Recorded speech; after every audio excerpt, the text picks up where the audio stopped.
This is Jamie with the KBell Training Academy, and welcome to lesson 3 for your KBell Physique Intro series. So, congratulations on getting through lesson 1, lesson 2. After you get these foundations down, these next principles down, you are ready to go full blast into your training. Remember how I showed you all these other things before we got to this point, and I think this is really important for you to spend some time on lesson 1, lesson 2. Be comfortable. Make sure you can do those movements with your heavier weights before you move on to this section. It really shouldn't take you that long. If you are athletically inclined, you might be able to get through lesson 1 and lesson 2 in under a week. If you are less athletically inclined, it may take you 2-3 weeks. It shouldn't take you more than a month to get to it. But they are important foundations, and so this is the part that everybody wants to get to. They want to learn how to swing, they want to learn how to move explosively, and I agree, this is the money stuff. This is the stuff that's going to give you the best results. So let's get into it and let's enjoy this portion. The first thing you need to understand how to do before you get into the swinging is you need to understand clearly what explosive means. Explosive means kicking the ball as hard as you can. It means punching as hard as you can.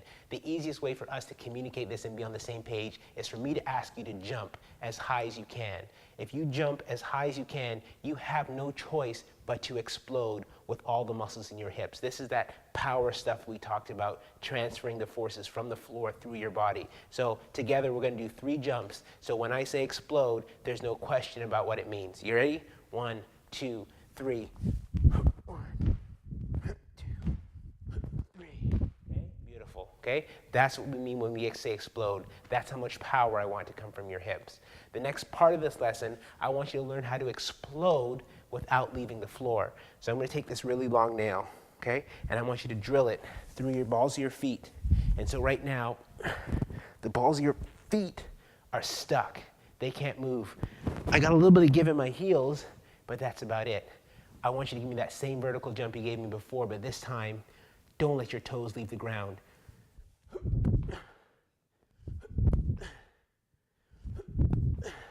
Okay, so you notice I had that explosion from my hips, but I'm grounded, I'm stuck, okay?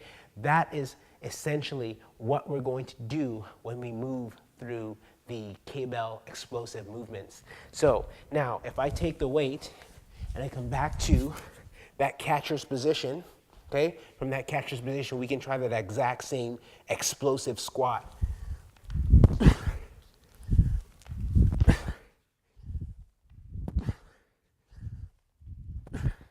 I'll show it to you from the side.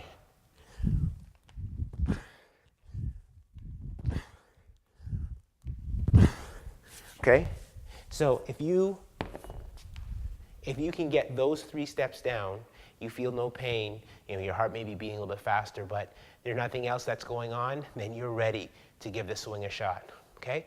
So we call that VNP, vertical jump, nails to the floor, pop squat. If ever you're kind of confused, if your squat doesn't feel right, just take yourself back to those movements. It'll give you the same response, and it'll help you get set for what you want to do. So, next thing we're going to do is we're going to actually try some variations on the swing. So remember, what I teach is KBell cross training. And in KBell cross training, my philosophy is you should be able to get it done as efficiently as possible. What I like to do is break down the movements into small parts so people can understand physically what they're doing. Sometimes that happens before their mental portion catches up. So the first thing we do when we teach the swing is we teach what we call a short lever swing. So what I mean by lever is, I mean the length of your arm. That's a long lever. The more I bend my elbows, the shorter the lever comes. In other words, the closer the weight's going to come to my body. But in general, the closer things are to your body, the more control you have, the safer you are, and also the less of your shoulders you're going to use, which is the first mistake you tend to make if you start doing this type of movement too early. So we're going to grab the kettlebell with 2 hands. We're going to start with our chest nice and tall, and I just want you to get a little rocking motion. Okay? Then we get this rocking motion, and you can feel the weight. It goes back between your legs as you drop into a little squat. Then you're going to use your hips, and you're going to pull it to your chest.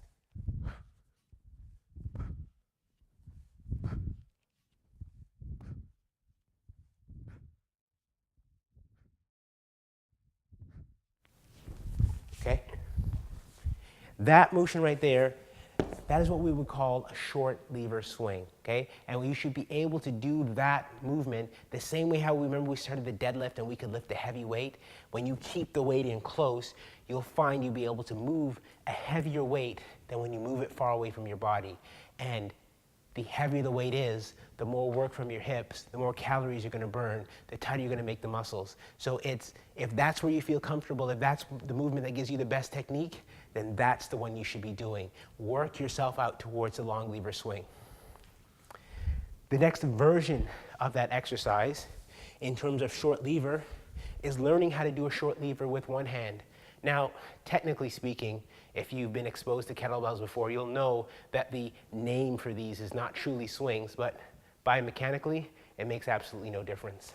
Okay, so we're gonna go to a one-hand version, and we're gonna call this a bottoms-up catch. Now, there's one little thing I want you to really pay attention to. Notice that at the bottom of this movement, my thumb points behind me. You see that?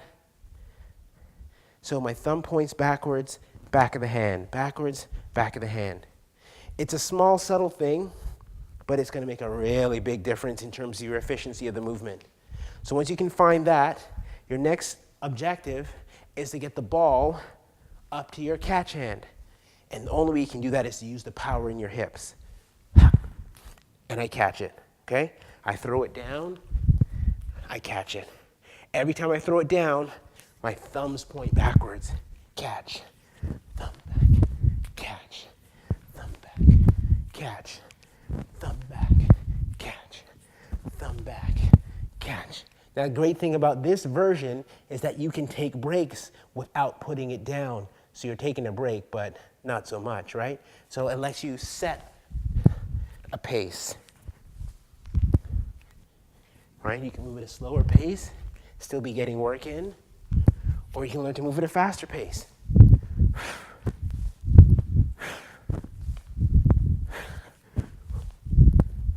Okay? Different ways to change hands.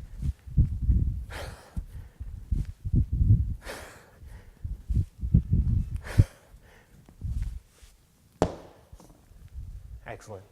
So we call that a bottoms-up catch. And again, those two variations are probably the two easiest ways for you to learn how to do the swing. If you've been practicing your lessons 1, your lessons 2, you're ready to move explosively, if you're trying to sneak ahead in the lesson, look, if you keep the lever short, it's really hard to get it wrong. It's much easier to stay safe. And so that's my biggest and highest recommendation for you in terms of what you should be trying.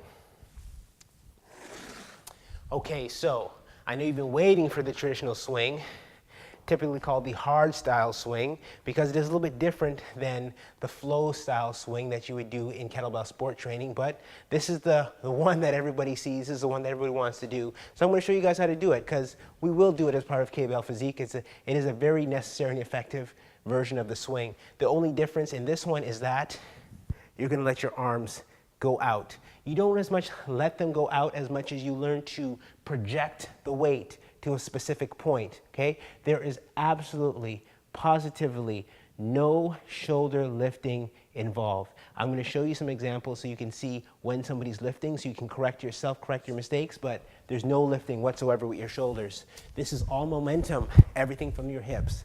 So here's our rocking motion. We're going to work with that. And from that rocking motion, we're just going to learn to pop to a certain habit.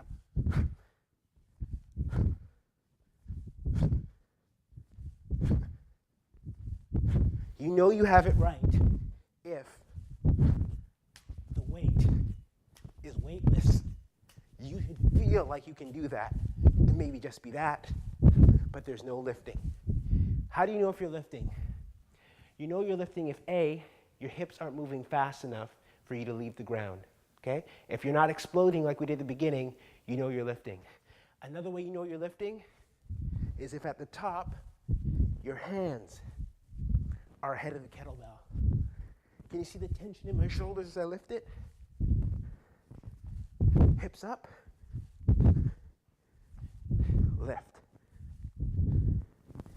Okay, so you are going to have to learn how to self-correct those two things. So that's probably the one time where I would say, you know what, use a mirror, use a friend, have somebody give you some feedback. A lot of it comes from feel.